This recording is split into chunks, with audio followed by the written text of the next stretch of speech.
মদিনার এক যুবক, এই মদিনার যুবক যখন কবরের ভিতরে কোন মানুষকে কবরস্থ করা হতো, কবরস্থ করার সঙ্গে সঙ্গে ওই কবরের ভিতরে ঢুকে মদিনার যুবক কি করতেন, মরা লাশের শরীর থেকে কাফনের কাপড়টা লইয়া বাজারে যা বিক্রি করে সংসার চালাইতেন, স্ত্রী পরিজনদের ভরণ পোষণের ব্যবস্থা করতেন। এ মদিনার যুবক হঠাৎ করে তার কানের মধ্যে অ্যালার্ম হয়ে গেল, খবর এসে গেল মদিনার এক আনসারের মেয়ে দুনিয়ার থেকে বিদায় নিয়েছে। সুন্দরী মেয়ে, রূপসী মেয়ে। যুবকের কানের মধ্যে যখন খবর আসলেন, যুবক সঙ্গে সঙ্গে চলে গিয়েছে, কবরের ভিতরে ঢুকলেন। কবরের ভিতরে ঢুকে এবার 5 টুকরা কাফনের কাপড় নিয়ে যখন চলে আসবেন, শয়তান ইবলিস এবার ধোঁকা দেওয়া শুরু করলেন। এরে মদিনার যুবক, শুধুমাত্র কাফনের কাপড় নিয়ে তুমি খুশি হয়ে গেলা, একটা বার কি এই মেয়েটা চেহারার দিকে তুমি তাকায় দেখলা না?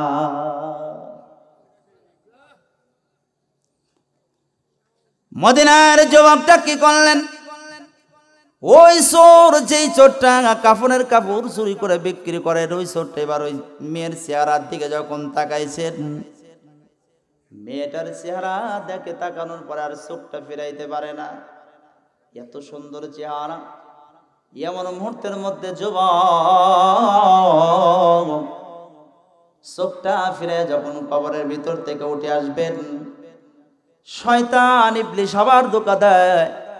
এ যুবক, তুমি শুধুমাত্র একটাবার দেখলা, কিন্তু একটাবার স্পর্শ করলা না। এত সুন্দর চেহারা, তুমি ইচ্ছা করলেই মেয়েটার সাথে কবরের মধ্যে তুমি মৃত লাশের সাথে জিনাও করতে পারো। নাউজুবিল্লাহ। শয়তান কোথা থেকে কোথায় নিয়ে যায় রে ভাই।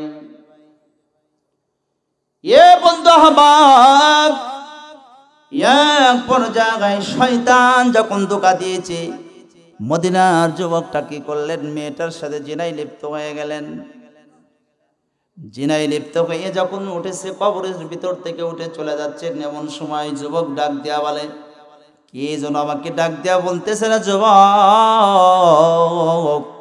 ওই যুবকটা বলে, আমার মনে হলো মেয়েটাই ডাক দেয়া বলতেছে, রে যুবক কি করলি? এ যুবক, তুই আমাকে কি করলি? নাপাক করে দিলি। কাল কিয়ামতের ময়দানে, মুসিবতের মাঠে জিনার কাতারে দাঁড় করানোর ব্যবস্থা করে দিলি। তোর কি আল্লাহর ভয় নাই? মরণের ভয় নাই? হাসরের ভয় নাই? যুবকটার সঙ্গে সঙ্গে দিলটা পরিষ্কার হয়ে গেছে, দিলটার মধ্যে ভয় এসে গেছে। সর্বনাশ, আমি কি করে ফেললাম, ভুল করে ফেলেছি, এত বড় অপরাধ আমি করে ফেললাম। চলে গেলেন আমিরুল মুমিনিন খলিফাতুল মুসলিমিন হযরত ওমরের দরবারের সামনে যাই অঝার দ্বারা কাঁদতেছেন। খলিফাতুল মুসলিমিন হযরত ওমর ঘর থেকে বের হচ্ছেন, কোথাও সফরে যাবেন, এমন সময়ের মধ্যে দেখি যুবক অঝার দ্বারা কাঁদতেছেন। 2টা চোখের পানি ফেলায় কান্দে কান্দে, এত চোখের পানি দিয়ে কান্দে। খলিফাতুল মুসলিমিন হযরত ওমর ডাক দিয়ে বললেন, আরে যুবক, এরকম করে কাঁদতেছো কেন? কি জন্য তুমি এরকম করে কাঁদতেছো, একটু বলে বলো। ঘটনাটা অনেক বড়, সংক্ষিপ্ত আকারে মূল কথাটুকু বোঝানোর জন্য চেষ্টা করতে, যে একটু খেয়াল করেন। যুবক ডাক দিয়া বললেন, আমিরুল মুমিনিন, আমিরুল মুমিনিন, আমি আপনার কাছে বলতে চাই না, আপনি যদি পারেন আমাকে একটু বিশ্ব নবীর দরবারে আমাকে নিয়ে যান, নবীর কাছেই বলতে চাই। আমিরুল মুমিনিন বিশ্ব নবীর দরবারে নিয়ে গেলেন যুবকটাকে। আমিরুল মুমিনিন বিশ্ব নবীকে ডাক দিয়া বললেন, তো জাহানের বাদশা হাবিবুল্লাহকে ডাক দিয়া বললেন, ইয়া রাসূলুল্লাহ, ইয়া হাবিবাল্লাহ, যুবকটা নাকি কি বড় অপরাধ করে ফেলেছে, তার নাকি গুনাহটা ক্ষমা হবে না। ইয়া রাসূলুল্লাহ, ইয়া হাবিবাল্লাহ, শুধু কাঁদতেছে আর কাঁদতেছে, আমি তো কান্না থামাইতে পারি না। নবী ডাক দিয়া বললেন, আরে যুবক, কি অপরাধ তুমি করে ফেলেছো? কি অপরাধ তুমি করে ফেলেছো? কি ভুল করেছো তুমি বলে বলো না। যুবক আরো কাঁদে। দুজাহানের বাদশা হাবিবুল্লাহ ডাক দিয়া বললেন, আরে যুবক, তুমি শুধু কান্দো, কি অপরাধ করেছো তুমি একটু খুলে বলো। এমন মুহূর্তের মধ্যে যুবক ডাক দিয়া বলতেছে, ইয়া রাসূলুল্লাহ, ইয়া হাবিবাল্লাহ, আমার অপরাধ হলো আমি যে ভুল করেছি, সে যে ভুলটা আমি করেছি সেটা হলো, একজন মানুষ যখন মারা যায় তার কবরের ভেতরে ঢুকে আমি কাফনের কাপড়গুলো চুরি করে নিয়ে বাজারে বিক্রি করি, সন্তান আদি স্ত্রী পরিজনদের ভরণ পোষণের ব্যবস্থা করি। নবী ডাক দিয়া বলে, এটাই কি তোমার বড় অপরাধ?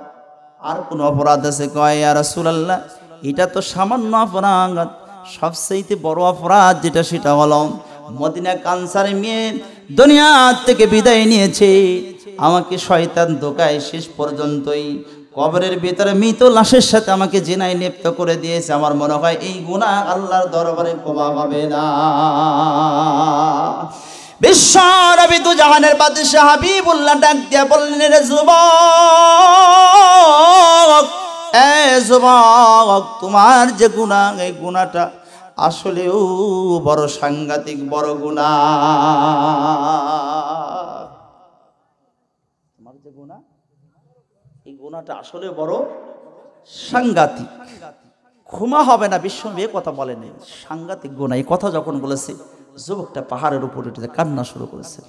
1 দিন 2 দিন 5 দিন 7 দিন 10 দিন 15 দিন 20 দিন ধরে এক টাকারে কান্না শুরু করেছে। কানতে কানতে কানতে কানতে পেটের চামড়াটা পিঠের সাথে লেগে গেছে।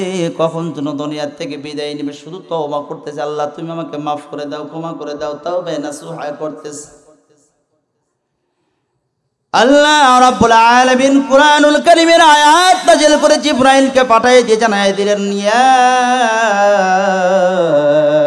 আইয়ুহাল্লাযীনা আমানু তুবু ইলাল্লাহি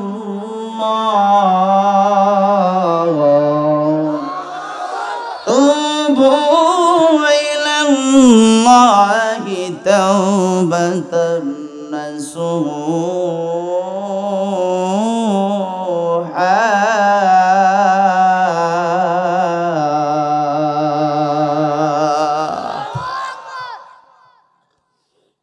তওবার মতো যদি তওবা করা যায়, তাওবা নাসুহা যদি করা যায়, জীবনে বান্দা যতই গুনাহ করি না কেন আল্লাহ রাব্বুল আলামিন মাফ করার মালিক। কথা কোন ঠিক না? ঠিক। আল্লাহ পাক রব্বুল আলামিন মাফ করে দিলেন যুবকটাকে। এমন সময় বিশ্ব নবী কয়েকজন সাহাবীকে লইয়া পাহাড়ের উপর উঠলেন। যুবককে ডাক দেয়া বলেন, যুবক এইদিকে আসো, আল্লাহ পাক তোমাকে মাফ করে দিয়েছে, জানায় দিয়েছে। যুবকটা এসে উপরের দিকে তাকায়া শাহাদাত আঙ্গুলি দিয়ে ইশারা করে আল্লাহ বলে এত জোরে ডাক দিয়েছেন, একটাবার আল্লাহ বলে ডাক দাও সারা, সঙ্গে সঙ্গে আজরাইল এসে জানটাও কবজ করাও সারা। আল্লাহু আকবার। এই জন্য আমরা যে যতই জীবনে গুনাহ করেছি, সব গুনাহ যদি তওবা করি, আল্লাহ পাক মাফ করতে পারে কি পারে না? কথা কন না কেন? মাফ করতে পারে কি পারে না?